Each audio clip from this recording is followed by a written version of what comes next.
देश भर में देखा जाए तो महिलाओं के लिए सरकार नई नई योजनाएं ला रही है। छोटी बच्चियां हों या फिर महिलाएं हों, उनके लिए देखा जाए तो सरकार के प्रति लगातार कार्य करने का देखा जा रहा है। वहीं आपको बता दें, मोदी सरकार और योगी सरकार ने बच्चों को किसी भी उत्पीड़न जैसे मामलों में कई नंबर दिए गए हैं, सरकारी नंबर हैं। पुलिस सहायता करेगी, बहुत जल्द करेगी। वहीं हर जगह देखा जाए कॉलेजों में या स्कूलों में तो इसके कार्यक्रम आयोजित किए जाते हैं। जो टीचर्स हैं उनके द्वारा बताया जाता है कि बच्चे किस तरह से बैड टच और गुड टच को महसूस करें और बताएं कि ये बैड टच है कि गुड टच है। ऐसे लोगों से जो हैवानियत का शिकार करते हैं, शिकार जैसे बनाते हैं, तो इन सब चीज़ों से कैसे बचना है बच्चों को, और छात्र जो हैं ये सब चीज़ें स्कूलों में सिखाया जा रहा है। आज एक ऐसे ही कानपुर नगर में एक नरवल क्षेत्र में एक स्कूल है, वहाँ के बच्चों को आप दिखा दें। यहाँ के बच्चों को यही सिखाया जा रहा है, और जो कि ये बच्चे हैं इनको सिखाया जा रहा है कि कौन सा गुड टच है और कौन सा बैड टच है, जिसके चलते यहाँ पर थाना प्रभारी समेत और स्कूल के टीचर्स और पुलिस फोर्स के साथ मौजूदगी है। और यहाँ पर जो भी टीचर्स हैं उनके द्वारा एक कार्यक्रम किया गया था, यौन उत्पीड़न के संबंधित जो ये कार्यक्रम है, जिसके चलते बच्चों को बताया जाएगा कि किस तरह से आपको कोई परेशान करता है या किसी तरह के परेशानी से आप जूझ रहे हैं या किसी तरह का कोई छेड़छाड़ कर रहा आपके साथ, कोई लड़का है, युवक है या कोई बुजुर्ग है या आपके फैमिली से कोई है, तो उसको कैसे बचना है और किस तरह से उससे बचा जा सके, इसके लिए बच्चों को ये बताया गया है। देखते हैं, सीधे आपसे बात कर लेते हैं। हमारे साथ बात करने के लिए यहाँ की टीचर हैं प्रधानाचार्य जी। मैम, किस तरह से इस कार्यक्रम को आपने देखा और किस तरह से इस कार्यक्रम को किया है, इसका क्या उद्देश्य था? यह कार्यक्रम माननीय उच्चतम न्यायालय का एक प्रकरण था, उसके तहत हम लोगों को एक निर्देश मिला था कि आप इसका जो नरवल में है इसका व्यापक प्रचार और प्रसार कीजिए, क्योंकि यहाँ पर कई केसेस ऐसे मिले हैं कि जिसमें महिला यौन उत्पीड़न का मामला सामने आए थे। तो बृहत वर्कशॉप था, एक कार्यशाला थी यौन उत्पीड़न निवारण के संबंध में। तो इस जितना विद्यालय स्तर पर और ब्लॉक स्तर पर सभी को बुला के जागरूक किया गया है इसमें। तो इससे बच्चों को क्या सीखने को मिलता है, क्या सिखाते हैं बच्चों को? बच्चों के लिए अवेयरनेस के लिए देखिए एक फॉर्मेट पूरा तैयार किया गया था कि पहले तो ये बताया गया बच्चों को कि यौन उत्पीड़न है क्या, और यौन उत्पीड़न किस किस कैटेगराइज उसमें कैसे कैसे होता है या किस किस को यौन उत्पीड़न कहते हैं। उसके बाद उन बच्चों को ये बताया गया कि यौन उत्पीड़न अगर हुआ है आपका तो आप उससे कैसे बच सकते हैं। उसके लिए इन बच्चों से क्वेश्चनियर भी पूछा गया कि इनसे ये पता चल जाए कि वास्तव में इनके आसपास या इनके द्वारा कहीं ऐसा इसका शिकार तो नहीं हुए हैं। उसके बाद उसमें गहन अध्ययन करके और एक सर्वेक्षण किया जाएगा, जिससे ये पता चल जाएगा कि इस वास्तव में नरवल ब्लॉक में या अपने विद्यालय में ऐसे बच्चे हैं तो उसका समाधान किया जाएगा।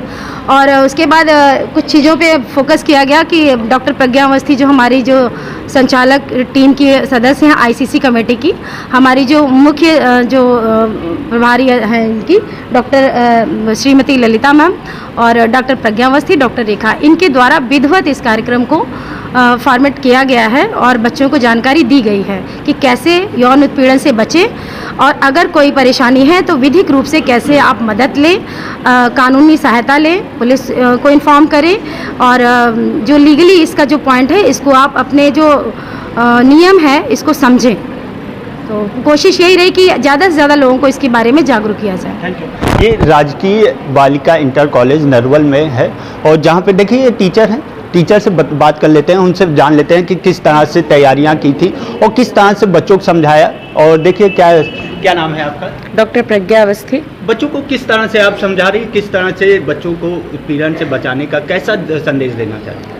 बच्चों को यौन उत्पीड़न के बारे में बताया गया है, समझाया गया है, बैड टच गुड टच बताया गया है, साथ ही साथ उन्हें आईपीसी की धाराओं के बारे में जानकारी दी गई है, और बच्चों को ये आश्वस्त कराया गया है कि शासन उनके साथ है, वो डरे नहीं, शर्माए नहीं, वो बताएं अगर कोई उनके साथ छेड़खानी करता है या किसी भी प्रकार की कोई गलत हरकत करता है तो उसे या तो अपने पेरेंट्स को बताएं या अपने माता पिता को बताएं। साथ ही साथ विद्यालय में एक इंटरनल कंप्लेंट कमेटी का गठन किया गया है, जिसमें जो बच्चे हैं अगर उनकी कोई शिकायत है तो वो उसे उस पेटका में डाल सकेंगे, और इसका जो निस्तारण है शिकायत का विदिन 90 डेज कर दिया जाएगा। इस शिकायत में बच्चों का नाम गुप्त रखा जाएगा। अच्छा, जैसे कोई इस कार्यक्रम में कौन कौन मुख्य अतिथि रहे और कौन कौन शामिल हुए, अगर यहाँ कोई शिकायत आती है बच्चों का तो किस तरह से आप निवारण किया जाता है? मुख्य अतिथि के रूप में हम लोगों ने थाना प्रभारी और जो नायब तहसीलदार मैडम है उनको बुलाया हुआ था। तो एक जो कमेटी बनती है लोकल कंप्लेंट कमेटी, तो उसके द्वारा इनकी शिकायत का निस्तारण किया जाता है, जिसमें जिलाधिकारी द्वारा जो नियुक्त लोग हैं उनमें थाना प्रभारी भी होंगे, तो उनके द्वारा इसका निस्तारण किया जाएगा। किस तरह से बच्चे शिकायत आते हैं तो किस तरह से कैसे उनको देखते हैं, कैसे समझाते हैं, किस तरह से बात करते हैं, उनको कैसे नाम गुप्त रखा जाता है, कैसे काम करते हैं? बच्चे अपना जो भी शिकायत है वो लिख करके पेटिका में डालेंगे। उनकी शिकायत को हम लोग हर 10 दिन में निकाल करके पढ़ेंगे कि कितनी शिकायतें आई हैं, फिर बच्चों को बुला करके उनसे पूछेंगे कि प्रॉब्लम क्या है रियल। इसके बाद कोशिश करेंगे कि हम लोग उसका निपटारा कर सकें पहले अपने स्तर पे, और अगर नहीं संभव होता है तो एलसीसी की सहायता से हम लोग उसका निपटारा करें। Thank you. ये नरवल में राजकीय बालिका इंटर कॉलेज है। यहाँ के बच्चों को सिखाया गया है कि किस तरह से उन्हें बचाया जा सके जो यौन उत्पीड़न है। देखिए कुछ बच्चे हैं यहाँ बैठे हैं, उनसे ही बात कर लेते हैं। क्या नाम है बेटा आपका? प्रणीति शुक्ला। क्या सीखा है आपने आज? गुड टच और बैड टच के बारे में। ये क्या होता है, कुछ जानकारी दीजिए इसके बारे में। गुड किसने टच- बताया ये? मंगता मैम ने। अच्छा, गुड टच वो टच होता है जब भी आपको कोई छुए और आपको अच्छा महसूस हो तो वो गुड टच कहलाता है, और बैड टच वो टच है जब भी आपको कोई छुए और आपको अच्छा महसूस ना हो, वो बैड टच में आता है। अगर कोई ऐसा करता है तो आप क्या करेंगे? हेल्पलाइन नंबर को कॉल कौन करेंगे। कौन से नंबर हैं आपको जानकारी? 1098 190 और 181 और 112।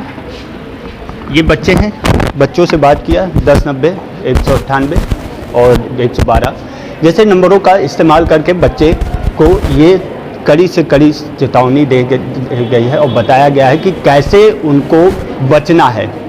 पूरे मामले को देखा गया। बता दें कि बच्चों की सुरक्षा के लिए सरकार ने कड़ी जिम्मेदारी उठा ली है।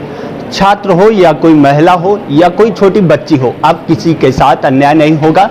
और देखा जाए तो प्रशासन भी मौजूद है, मुस्तैद हो चुका है। इस तरह की कमियां और इस तरह के अगर कोई मामले आते हैं तो उसके लिए थाना और तहसील में कंप्लेंट भी कर सकते हैं और